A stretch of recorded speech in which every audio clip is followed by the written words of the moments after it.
Hello and welcome back to the channel.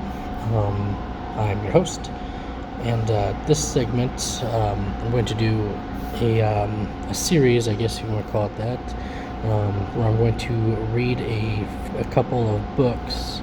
I'm going to start with one called Love Letter to America by Thomas Schuman. This is like a thing. I'm not a narrator, I'm not being paid or anything.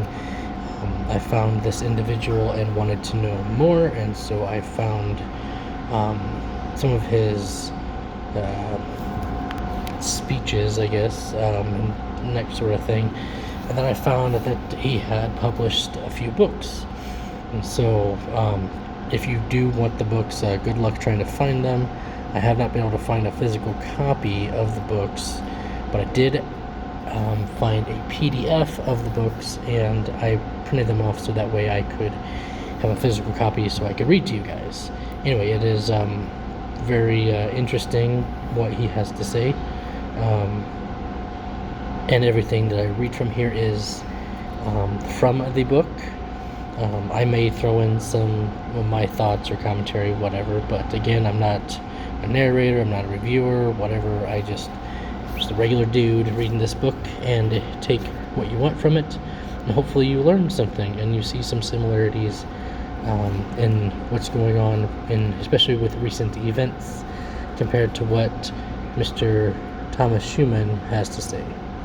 If you do not recognize his name, you may recognize his real name of Yuri Bezmenov. And he will go into who he is and that sort of thing, so I'm not going to explain as to that. So anyway, I'm going to be doing this in different parts, like part 1, 2, 3, 4, and go on from there. Again, I'm not a narrator or anything like that, but I will show you that I do have an actual copy, so that way no one can't be like, oh, he's making it all up. There it is. Love Letter to America by Thomas Schuman. Anyway, thank you, and here we go. Part 1. Thomas Schuman has been personally involved with the worldwide propaganda efforts of the Soviet regime, like a true-life Winston Smith from George Orwell's 1984. Thomas Schuman worked for the communist equivalent of Orwell's Ministry of Truth, the Novosti press agency. Novosti, which means news in Russian, exists to produce slanted and false stories to plant in the foreign media. The term for this KGB effort is disinformation. Mr. Schuman was born under the name of Yuri Bezmenov in Moscow in 1939, the son of a senior officer in the Red Army. Consequently, he went to good schools. At the age of 17, he entered the Institute of Oriental Languages of Moscow State University. After graduating, he worked for Novosti, then spent 2 years in India as an interpreter and public relations officer with Soviet refineries constructions. He returned to Moscow in 1965 to work for Novosti, serving as economic editor for the Hindi, Urdu, and English editions of Sovietland magazine.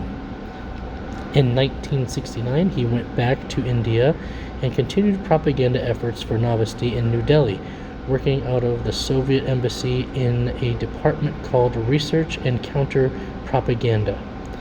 Due to his growing disgust, he began to plan defection.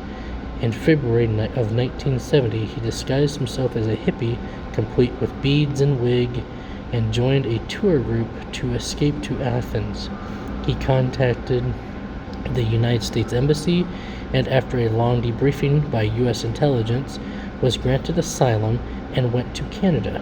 In Canada, he studied political science at the University of Toronto for 2 years, taught Russian language and literature, and in 1972 was hired by the Canadian Broadcasting Corporation International Service as a producer/announcer, broadcasting to the Soviet Union. The KGB forced him out of the job in 1976, so he began freelance journalism and worked on a variety of projects. Today, he is a political analyst for Panorama, WIN, in Los Angeles, He is married and has 2 children. He is the author of 2 yet unpublished books. This is Love Letter to America. Los Angeles, 1984, by Thomas Schuman.